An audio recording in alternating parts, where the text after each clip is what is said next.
किसी भी चीज को चलाने में ऊर्जा की जरूरत होती है। अब वो चाहे कोई मोटर गाड़ी हो तो उसे पेट्रोल डीजल चाहिए, कोई जीव हो तो उसे भोजन चाहिए, उससे वो ऊर्जा मिलती है। यानी बिना ऊर्जा के कुछ नहीं चल सकता। जैसे शरीर को चलाने के लिए हमें भोजन की जरूरत होती है, इसी तरह हमारी आत्मा को भी ऊर्जा चाहिए, और आत्मा को वो ऊर्जा भोजन से नहीं भजन से मिलती है।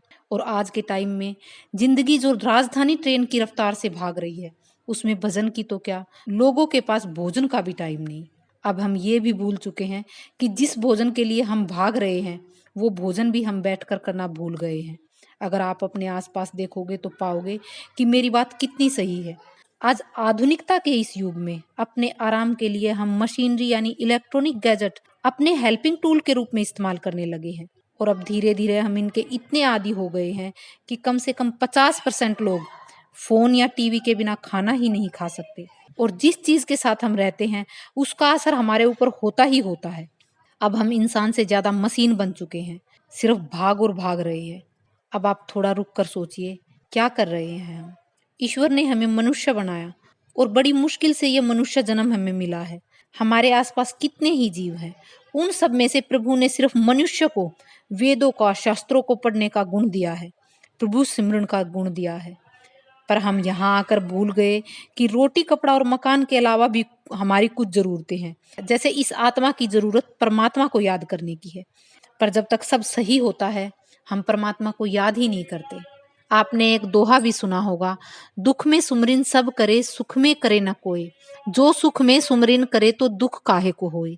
जी हाँ दोस्तों, जब हम कुछ भी जोड़ते हैं, इकट्ठा करते हैं, तो वो निश्चित ही बढ़ता है। जैसे आप रोज कुछ पैसे एक जगह रखने लग जाओ, और किसी दिन अचानक कुछ खर्चा आ जाए, तो आप आराम से वहां से उठा के उसे यूज कर सकते हो। ऐसे ही हमें मानसिक भोजन, आत्मिक भोजन की भी जरूरत होती है। अब वो सिर्फ हमें प्रभु भक्ति से ही मिलेगा। आप कहोगे कि आज के समय में ये बस तीज त्योहार पर हो जाए वही बहुत है, रोज इतने काम होते हैं, इतना टाइम कहाँ से लाए? मैं कहूंगी आपको कुछ भी अलग से नहीं करना, बस थोड़ा सा प्रयास करना है। पहला चुप रहने का, और दूसरा प्रभु से बात करने का। बस आपका काम हो जाएगा। अब हम ये काम अपनी सुविधा अनुसार शुरू करेंगे। जैसे नॉर्मली सुबह के टाइम कोई ज्यादा बात नहीं करता, थोड़ी एनर्जी लेवल भी लो फील करते हैं। अब हमें इसी समय का फायदा उठाकर इसी एनर्जी लेवल को बढ़ाना है। अब आप सुबह उठते ही अपने काम पर तो लगेंगी, पर काम सिर्फ हाथों से करेंगी। मन से, दिमाग से आप राम का नाम लेंगी, माता रानी का नाम लेंगी, या फिर राधा कृष्ण बोलेंगी, जो भी नाम आप लेना चाहें, जिस भी प्रभु में आपकी आस्था हो। आप गायत्री मंत्र भी बोल सकते हैं। कुछ लोग बोलेंगे कि गायत्री मंत्र बैठकर ही बोलना चाहिए, तो मैं बोलूंगी कि ना से तो कुछ भला, यानी आपके पास बैठने का टाइम नहीं, और चलते चलते आप बोलोगे नहीं, तो आपके हाथ तो कुछ नहीं आया। अब चलते चलते ही सही, पर आप बोलिए, इसका फायदा जरूर होगा। इस बात की गारंटी मैं ले सकती हूँ, क्योंकि पिछले कई सालों से मैं ऐसा कर रही हूँ।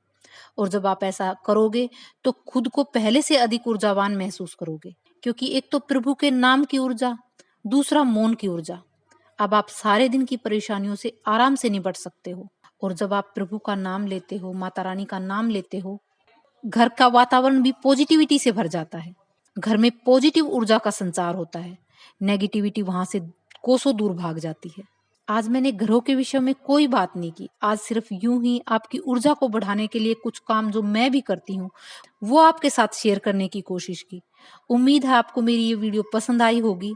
अगर आपको वीडियो पसंद आए तो वीडियो को लाइक, शेयर, सब्सक्राइब जरूर करें। आप सबका दिन शुभ और मंगलमय हो। जय माता दी।